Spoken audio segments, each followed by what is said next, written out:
आज का लेक्चर हमारे लेक्चर में मुख्तलिफ़ टॉपिक्स शामिल हैं बैक्टीरिया से रिलेटेड। ठीक है, बैक्टीरिया से रिलेटेड हम लोग चैप्टर नंबर 6 पढ़ रहे हैं।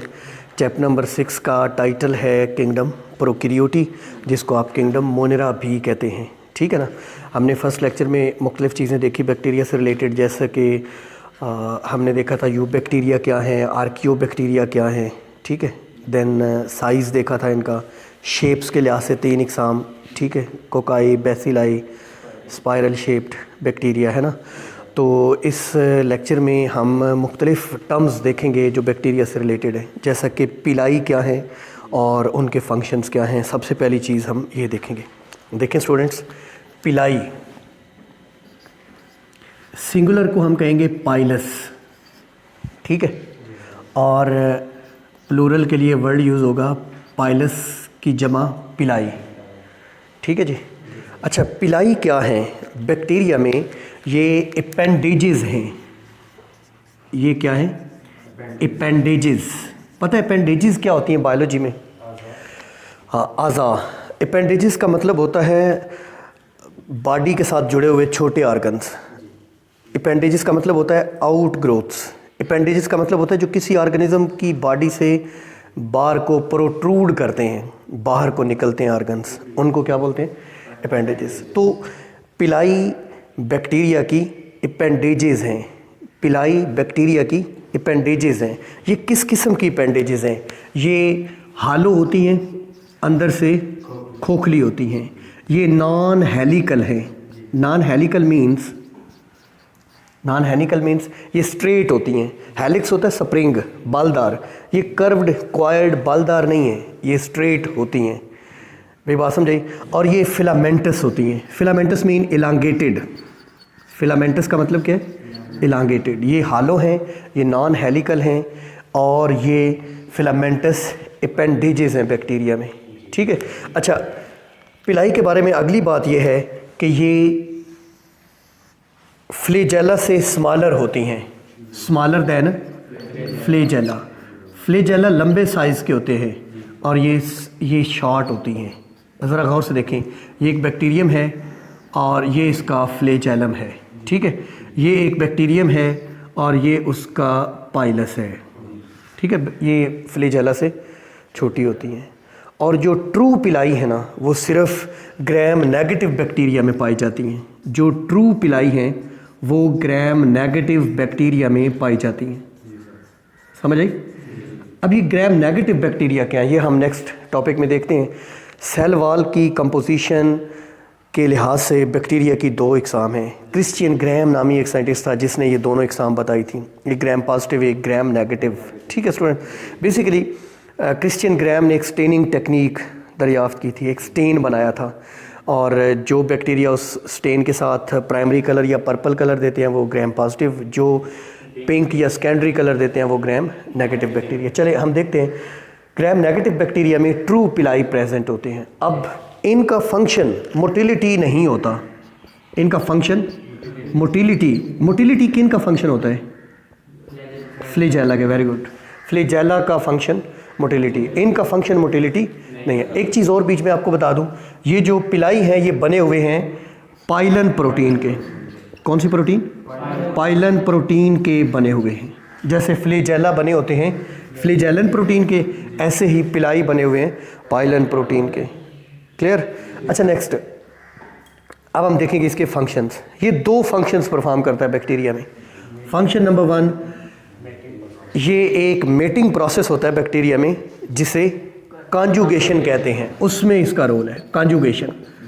अब स्टूडेंट्स, कॉन्जुगेशन ये टर्म आप मुख्तलिफ जानदारों में देखेंगे। कुछ प्रोटिस्ट भी होते हैं जो कॉन्जुगेशन का मतलब होता है 2 सेल्स एक दूसरे के करीब आते हैं, आपस में जेनेटिक मटेरियल एक्सचेंज करते हैं।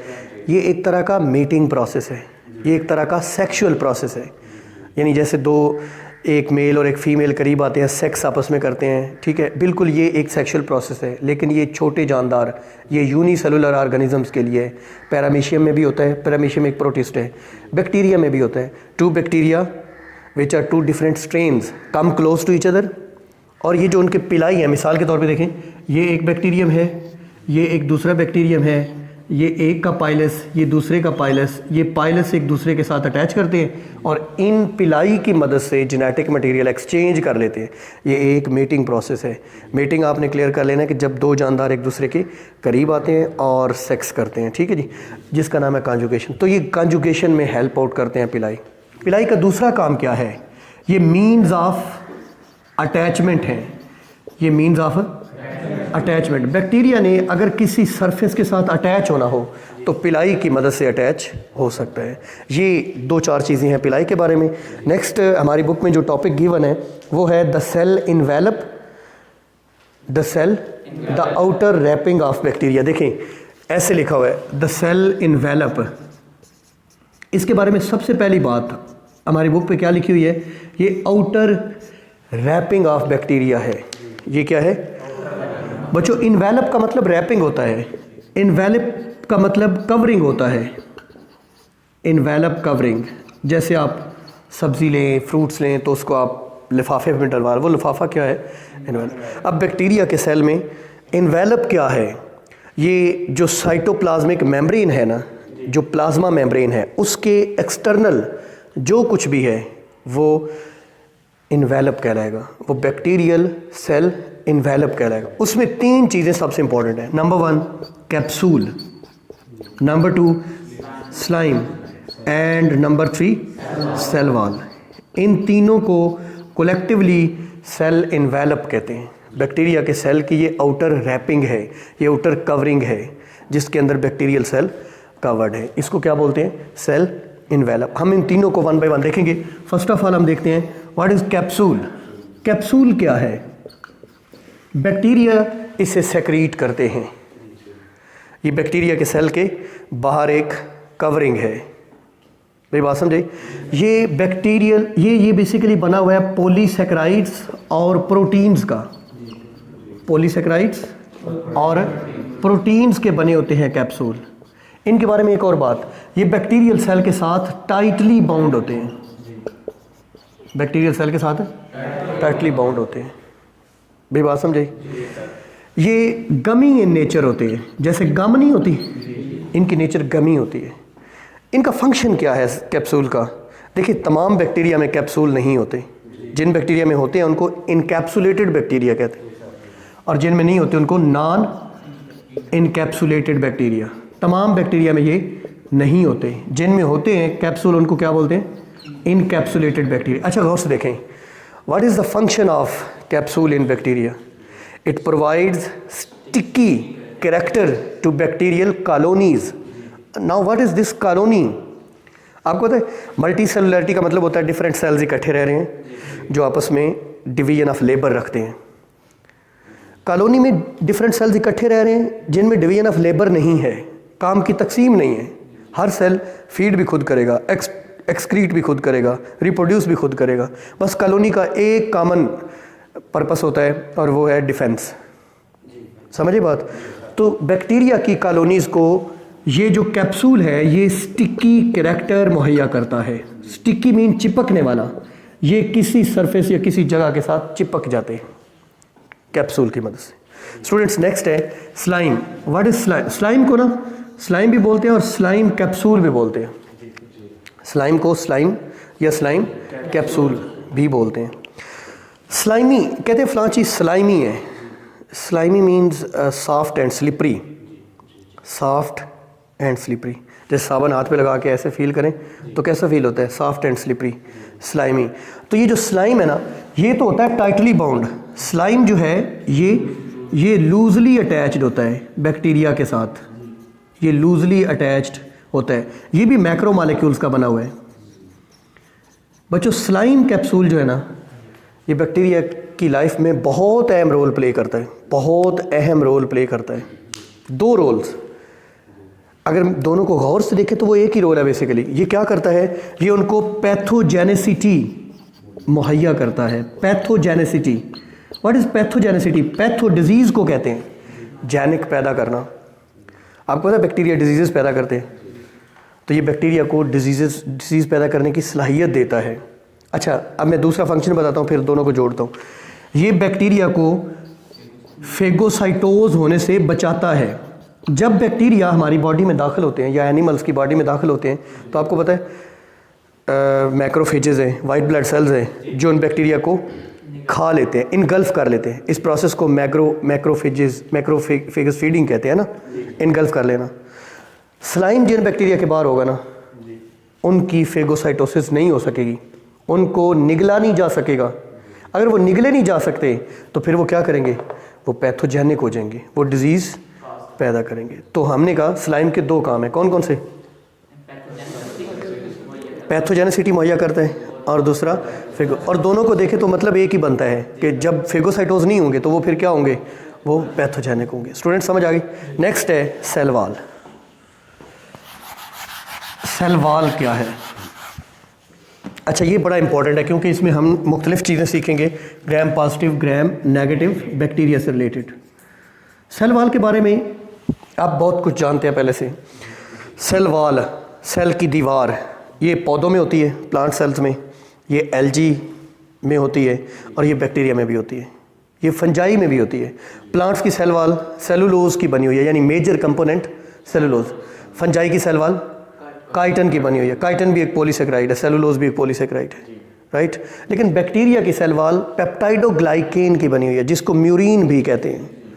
लॉन्ग ग्लाइकेन मॉलिक्यूल्स हैं जिनमें पेप्टाइड फ्रेगमेंट्स क्रॉस लिंक करते हैं, उसको पेप्टाइडोग्लाइकेन कहते हैं।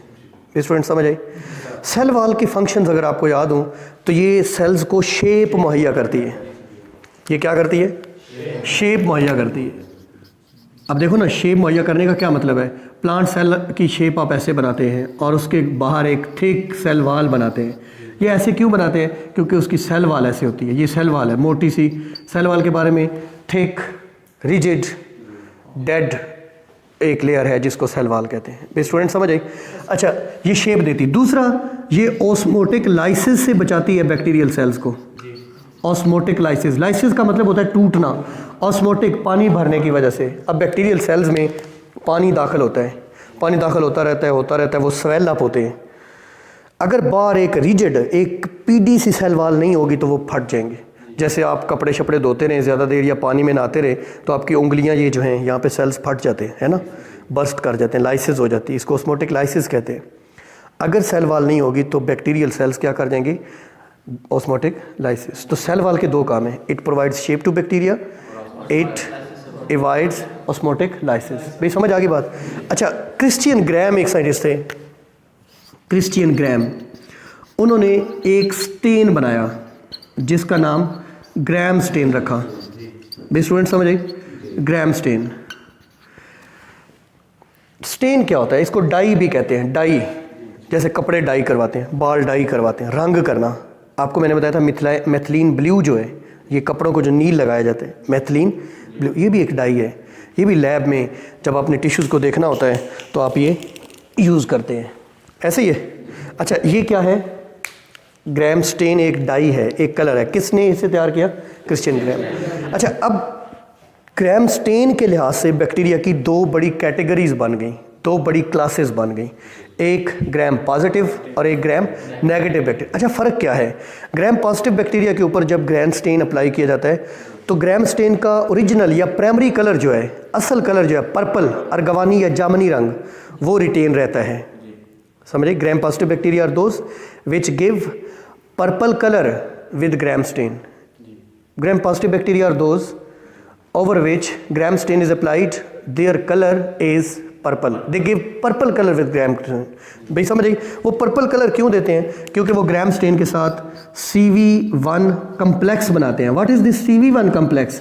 क्रिस्टल वायलेट 1, ये एक कम्प्लेक्स है, ये एक बॉन्ड है, क्रिस्टल वायलेट 1। इस वजह से उनका कलर पर्पल रहता है, ओरिजिनल कलर रहता है। देखो बच्चों, जामनी कलर जो है ना, अगर वो फेड हो जाए, वो धीमा हो जाए, वो उतर जाए तो वो पिंक हो जाता है। ग्राम नेगेटिव वो बैक्टीरिया हैं जो ग्राम स्टेन का सेकेंडरी कलर रिटेन करते हैं, और सेकेंडरी कलर है पिंक कलर, उनको ग्राम नेगेटिव बैक्टीरिया। अच्छा, जब डिटेल्स देखी गई तो पता चला कि ग्राम पॉजिटिव और ग्राम नेगेटिव बैक्टीरिया की सेल वॉल की कंपोजिशन में फ़र्क है। समझ आई? सेल वॉल्स, एक हमारी बुक में टेबल दिया हुआ है, टेबल में मुख्तलिफ चीज़ें बताई गई हैं gram positive, gram negative bacteria से रिलेटेड। देखिए जी,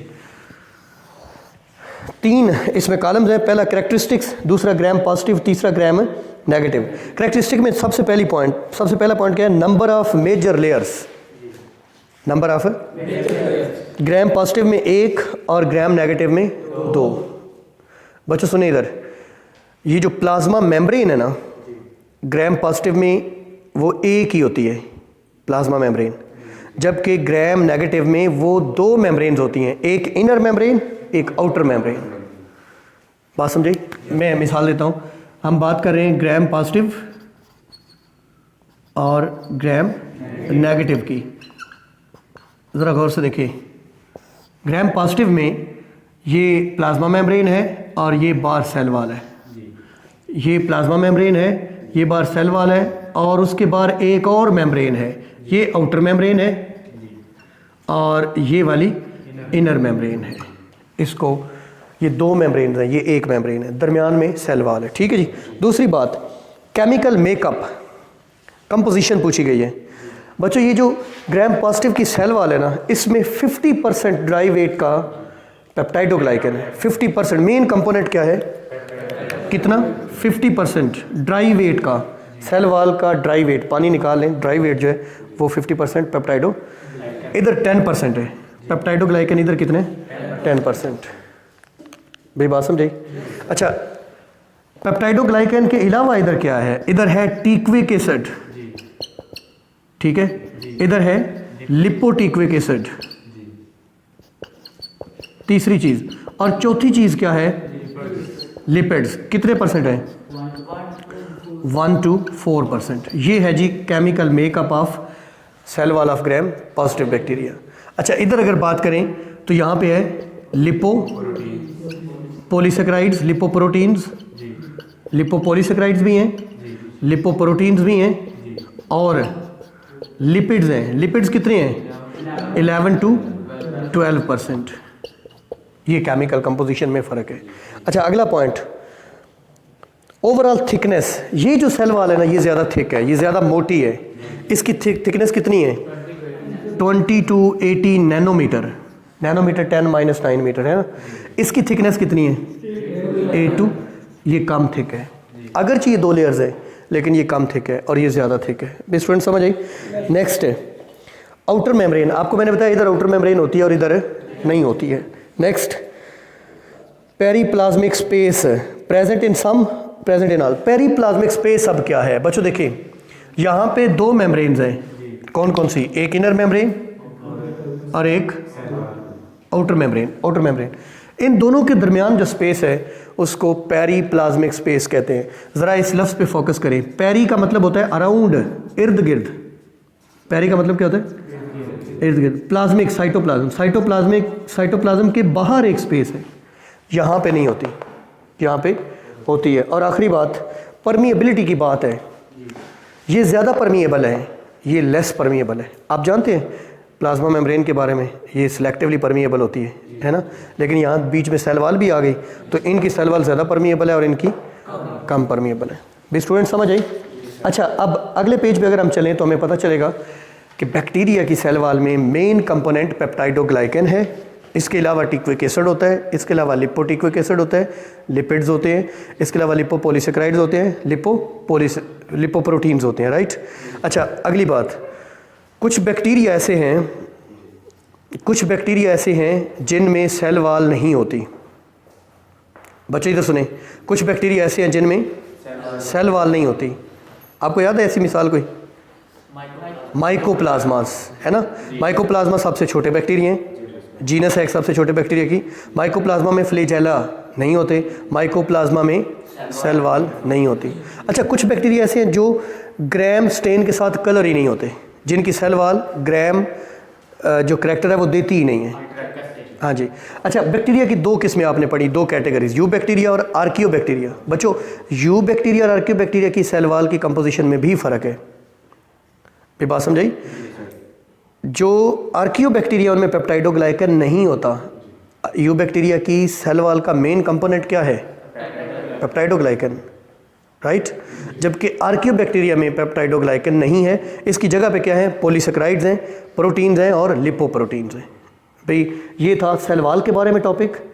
हमने इसके दो फंक्शंस देखे, हमने ग्राम स्टेन के हवाले से देखा और इनमें डिफरेंस देखे। नेक्स्ट बच्चों सेल मेम्ब्रेन की बात की गई है।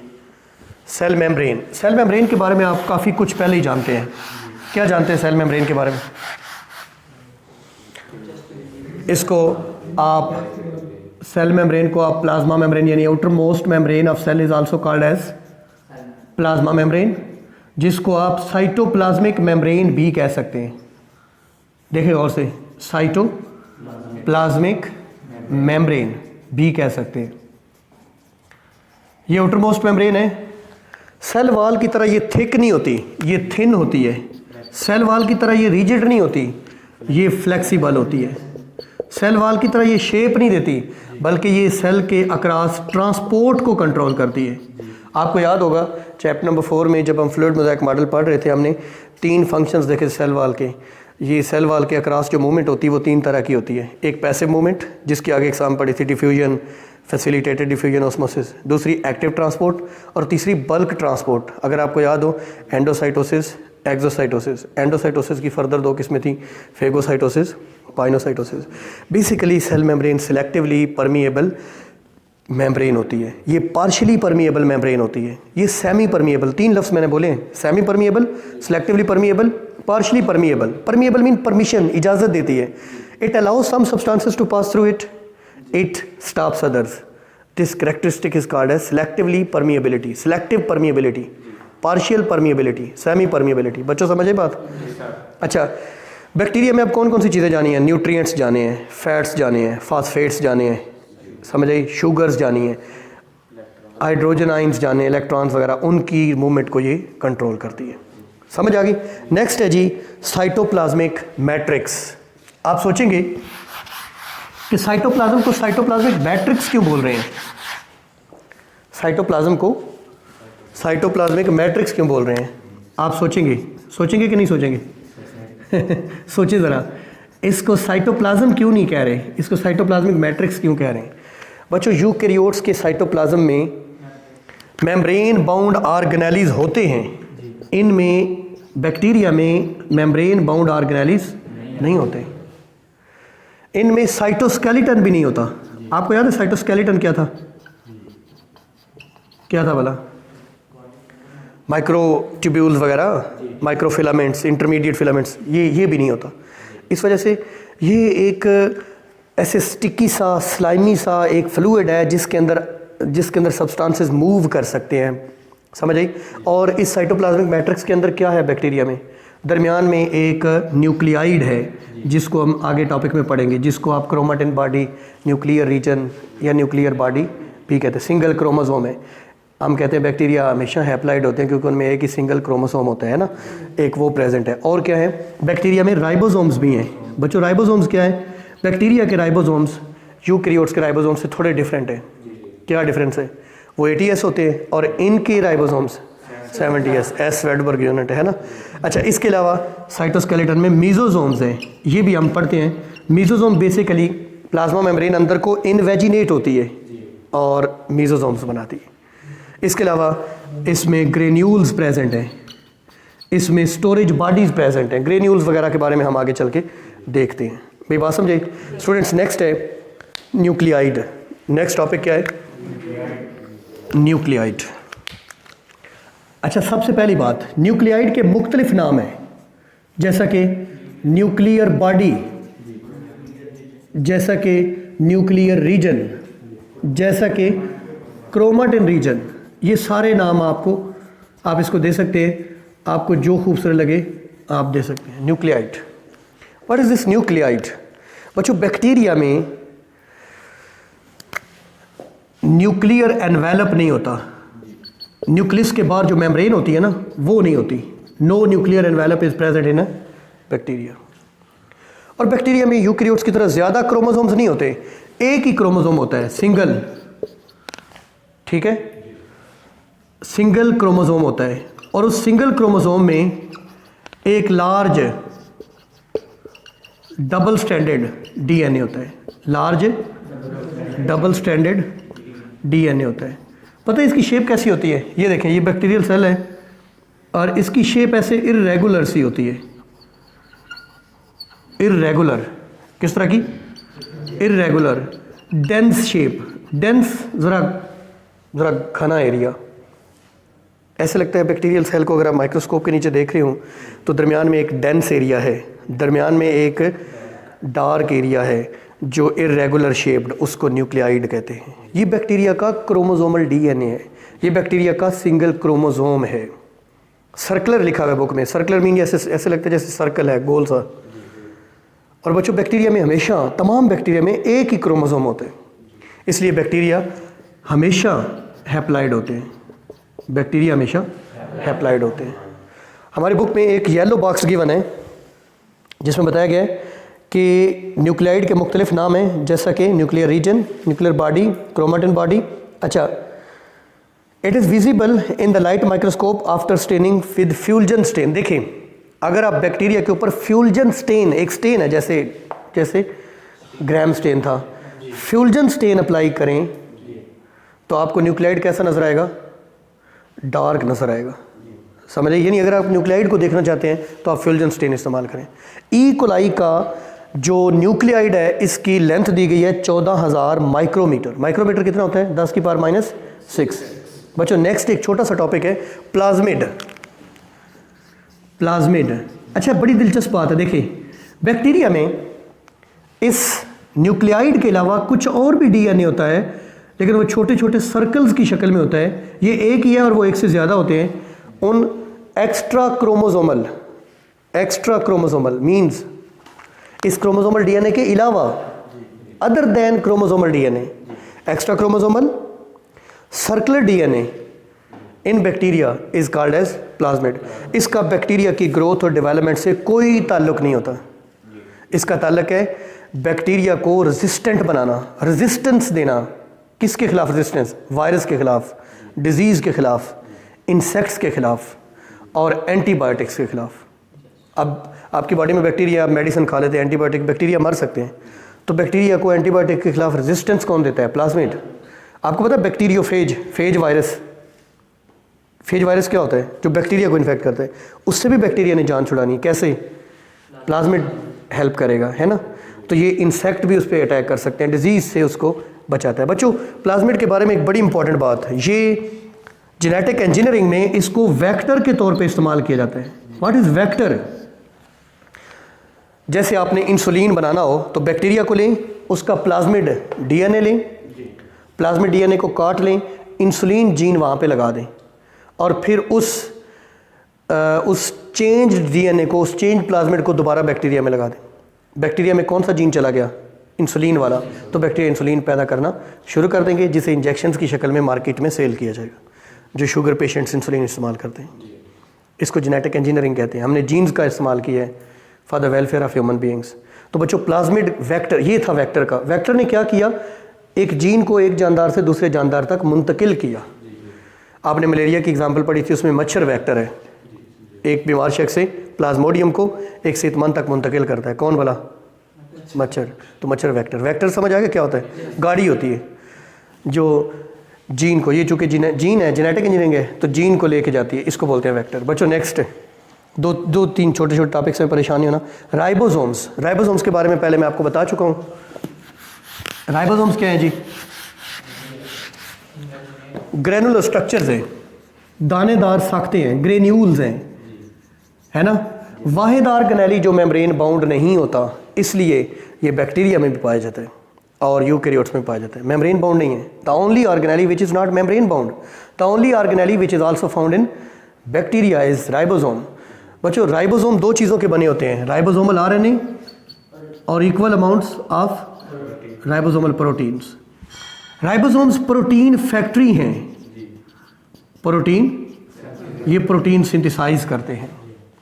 बस फ़र्क सिर्फ इतना है कि बैक्टीरिया के राइबोसोम्स 70S है और यूकैरियोट्स के राइबोसोम्स 80S है। ठीक है जी, एस का आपको मतलब आता है। भाई बात समझ आ गई? मेरे ख्याल है आज के लिए